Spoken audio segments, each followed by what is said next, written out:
WrestleMania 40 tickets went on sale last week. They were on sale throughout the week with the pre-sale, and then Friday was the on sale. And today they put out their big press release to trumpet that over 90,000 tickets have been sold for Lincoln Financial Field, and they are claiming that they have now set a new gate record. Terminology I did not use in this story because I just find it to be too far-fetched to claim this to be a all-time gate record. But what they are doing is WrestleMania is now, it's just WrestleMania. It doesn't matter how many events come under the umbrella each year. It is compared, these two events outdraw all the other single day events. So they are stating that they have already beat last year's gross of $21.6 million, which, I mean, these are phenomenal numbers that they have drawn. But it's always the WWE of it's just like how can we take this further?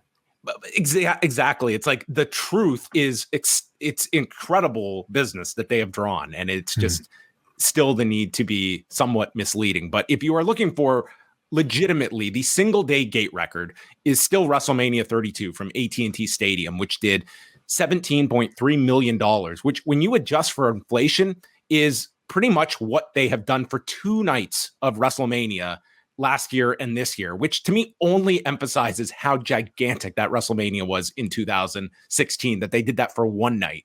I mean, even if you look at that year, had it been separated into two events, maybe you're not doing 17.3 on either night, but combined, I mean, just the demand was amazing in 2016, as it is for this show in Philadelphia coming up April 6th and 7th. But it is, like, obviously this is, it's very hard to ignore, like, what is going on this week and the WWE having this news out, whether by coincidence or just, listen, this is just the timing of it all. Yeah. I'm sure it's a bit of both. You know, if All In was not taking place this week, would WWE still have touted this? Would they still have embellished, you know, their whatever numbers that they might have to maximize this PR value of a legitimate feat like what they've accomplished? I think the answer would be yes. Are they maybe trumpeting a little bit harder, maybe a little bit earlier than they would have? And who knows, you know, at this point. But this is the WWE, and we can't really, you know, discount those ideas. Yes, and to expect people to parse, you know, one day from two, it's just, you know, gate record over 90,000 tickets. But I think but who's important. Even having these conversations, John? I'm curious, you know, and the people that are looking deep enough to be able to compare All In with WWE, wouldn't they know the truth? You would hope. They would, but I mean, today, like, I saw all the, you know, just completing, just copying like the all-time gate record. I mean, right. All it takes is like a couple of minutes of, you know, just basic. Do you expect a similar type of, I guess, attention given to whatever record that, you know, AEW might have for All In?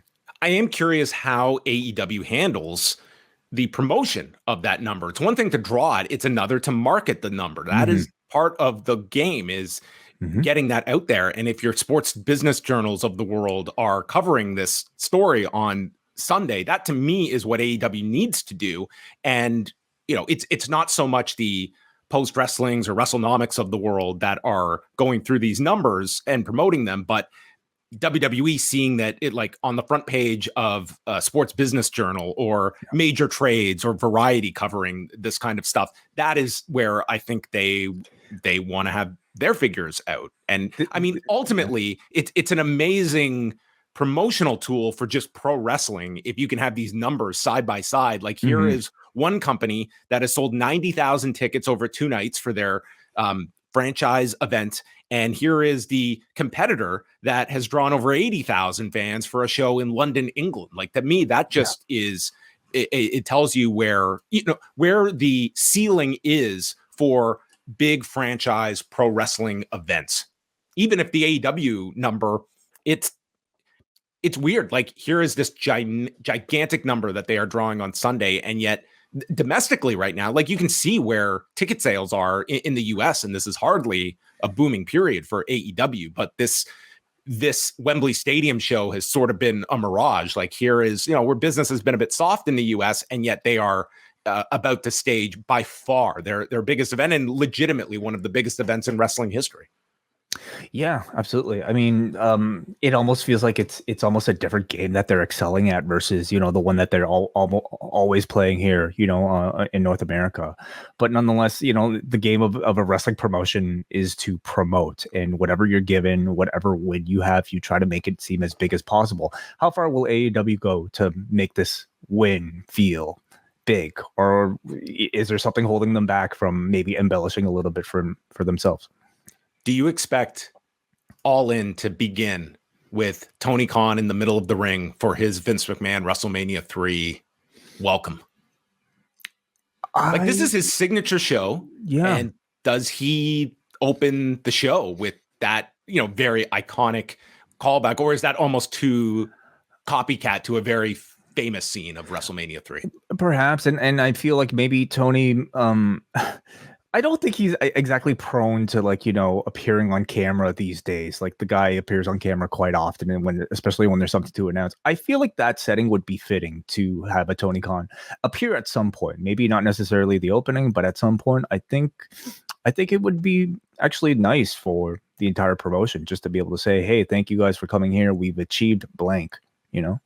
The latest WrestleTix figure is they are up to 80,846. That was as of Saturday. Are you expecting a big, by big, I mean like what is the ceiling you feel in this last week? Do you expect a big lead up in the days before Wembley? I don't know what to expect when it comes to this AEW audience. Who could have foreseen this, right? And for me to make any sort of prediction about a walk-up number, I'm almost so hesitant to make any sort of guess, because this company always over exceeds projections. What is a typical? Like I believe I heard something around 4,000 or 5,000 for one of those Wembley shows in the past, or SummerSlam had a walk above that, but that's high. Like 5,000, that was high for SummerSlam. But this is going to be, I think there's going to be a ton of buzz this week for the show. I can only imagine that that's going to be that much more in London itself. It's hard to estimate what the final number could be, but and as well how hard they hit the promotion in and around London this week in the lead up to the show, and get a lot of their stars all over the place. Like how dedicated is that promotional arm for an event of this level and the connections they have in the British market? Yeah, and at some point, I think you would have to look at this particular card that they've set up, and you have to ask, is this the type of card that'll generate a lot of walk-up interest, a lot of late last week interest? And I don't know how I would assess it. Personally speaking, I don't think it's the type of card that would if they put an Osprey versus Omega, and I hate to even beat that dead horse at this point, I do feel like you might, garner at least a little bit of interest from people feeling like, hey, everybody's talking about this possibly being the best match of all time. I might go and check this out. I don't know if this card necessarily has that type of hook, but then again, maybe it's not that type of interest that, a casual fan is even looking for. Maybe it gets hook when Jungle Boy tries to retire the title on Wednesday. I would expect some big angle on Wednesday, sort of your final push towards the show on Saturday. I don't know if you have anything in your back pocket that's going to be, I mean, outside of, a outside star showing up, you're talking like a Goldberg level. I don't know. Williams. Okay. Yeah. The entire original lineup of Oasis. What if they got Elton John to do a remix of Sunday Afternoon's All Right for Fighting? Live. Is that out of the question? He's still performing, to my knowledge. Anything's possible. Come on, Tony, set it up.